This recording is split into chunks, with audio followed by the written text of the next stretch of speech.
kuuriyada waqooyi ayaa si joogta ah cagta ugu haysa waddada dagaalka. Waddankan go'doonka ayaa waxaa hogaaminayay 3 jiil oo ka tirsan qoyska Kim, kuwaasoo awood ku helay cabsida ay dadkoodu ka qabaan quwadaha ajnabiga ah.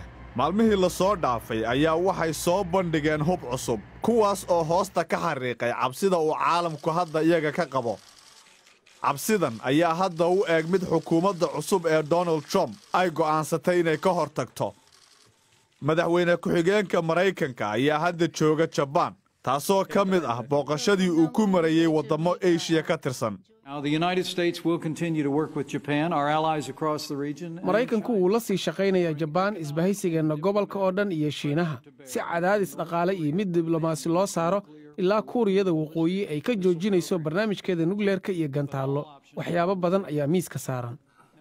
Japan ayaa iyadu waxay sheegaysaa inaan hadal uun arrintan wax lagaga qaban karin. dabcan xal nabadeed ayaan u raadinaynaa arrintan, inkastoo aan filayo wadahadallo loo galo wadahadal inaysan macno lahayn. waa inoo muhiim in la cadaadiyo Kuuriyada waqooyi si ay u gasho wadahadallo dhab ah.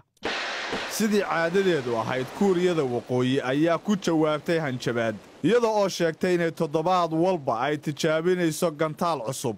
waxa kale oo ay sheegeen haddii la soo weeraro inay isku difaacayaan hubka nukleerka. Madaxweyne Donald Trump ayaa waxa uu ka codsanayaa Shiinuhu inuu wax ka bedelo habka ay u dhaqmayso Pyongyang. waxa kale oo uu sheegay haddii Beijing ay tallaabo qaadi weydo inuu isagu wax ka qaban doono arrinta. laakiin cunaqabatayntii la saari jiray Kuuriyada Koonfureed ayaan shaqayn. tallaabooyinka militari ee laga qaadi karaana aad ayay u yar yihiin. Kuuriyada waqooyi ayaa loo malaynayaa inay hadda diyaar u tahay inay tijaabiso 6 qarax oo nukleer ah. labada dhinacba waxay soo bandhigeen quwadooda, laakiin qoladeebaa dib u guran doonta.